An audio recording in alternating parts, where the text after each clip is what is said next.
सत्या नको असा डोक्यात राग घालून घेऊ. घर म्हणलं भांडणं होणारच ना, म्हणून का लगेच घर सोडून जायचं असते. सत्या सत्या मम्मी साहेबांना एकदा समजावून तरी बघ. वाघमारे कपडे द्या. सत्या रे, आपण घर सोडून गेलो तर पप्पांना किती वाईट वाटेल याचा तरी विचार कर. वाघमारे तू शहाणपणा दुसऱ्यांना शिकवताना तो जरा स्वतः बी वापरत जावा. काय गरज होती तुम्हाला हे सगळं लपवायची? काय गरज होती ते माल बदलायची? एकतर तुम्ही माल बदलला, मम्मीला सेफ केलं, मला अंधारात ठेवलं, वर मम्मीने जो तुम्हाला त्रास दिला तो बी सहन करत राहिला. आणि वाघमारे लोकांशी ना मला काय घेणं देणं नाही. कुणाला काय विचार करायचं ते करू दे.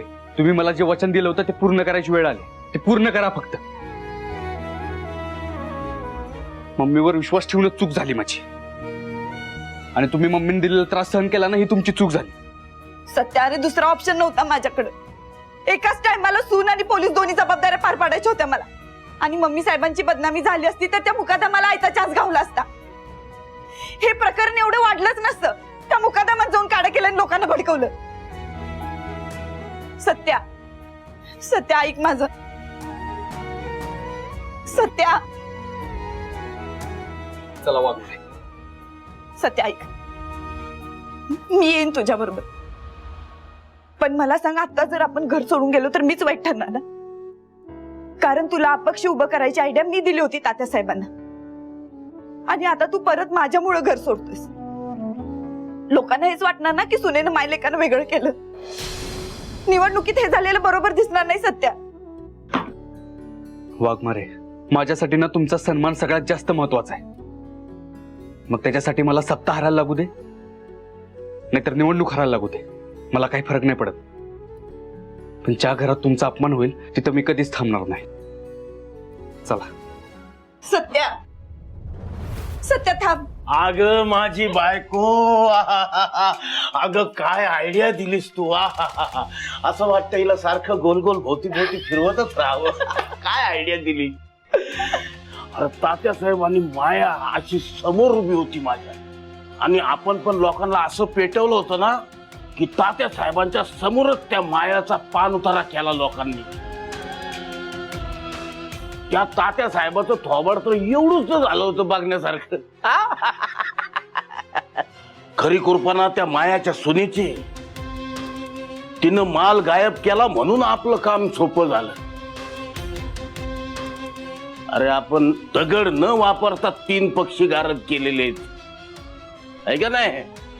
तात्या, माया आणि सत्या. 3 अरे या या या या आमचे हेर आले बरं का. वा वा वा. खबर काय आणली ती सांगा, पण चांगली असेल तरच सांगा. आज मी चांगल्या मूड मध्ये. अहो मम्मी साहेब आहेत ना, तात्या साहेबांच्या घरी आल्या होत्या रडत रडत. हा, रडत रडत कसं पाहिजे? सत्याना त्या दारूच्या वाटपावरून ना कावला होता, आणि तो घर सोडून जात होता. म्हणून मम्मी साहेब आले होते तात्या साहेबांकडे की तुम्ही त्याला थांबवा म्हणून घर सोडण्यापासून. अरे काय खबर आणलीस राजा तू. आता माझं काम आणखीन सोपं झालं. आता त्या मायाचा माज उतरवायला आणखी मजा येईल. मला हरवायच्या बाता मारत होती, आता स्वतःच घर टिकवून दाखव म्हणावं.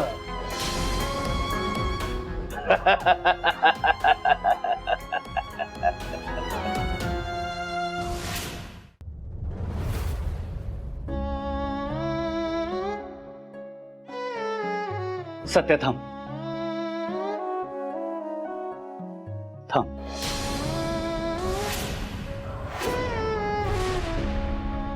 हे बघ सत्या, माया खरोखरच चुकीची वागली.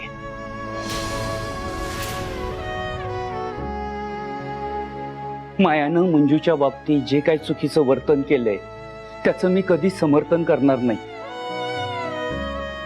पण यात थोडी चुकी माझी पण आहे. होय, मायाच्या या काळ्या कृत्याबद्दल मला आधीपासून माहिती होतं.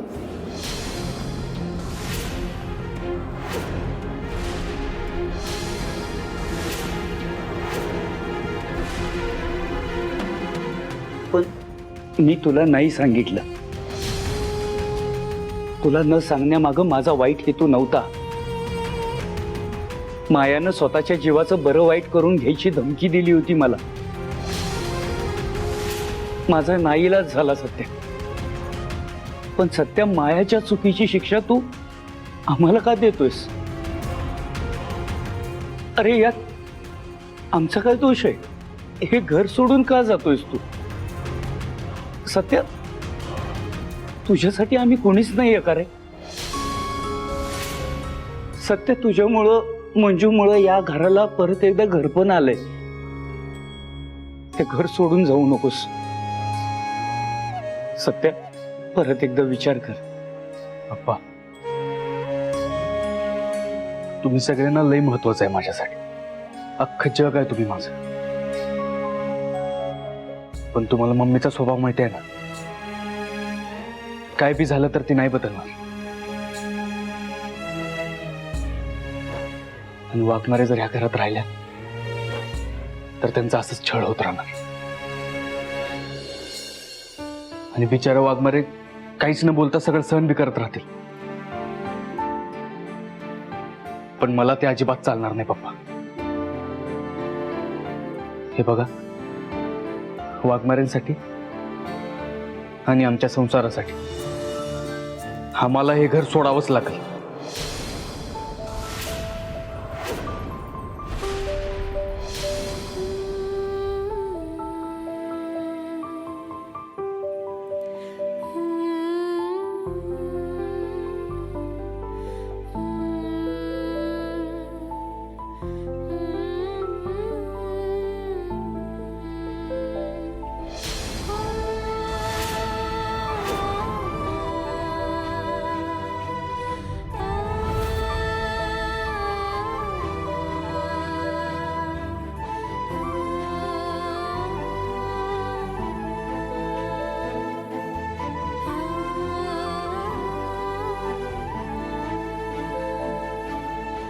चला वाघमारे,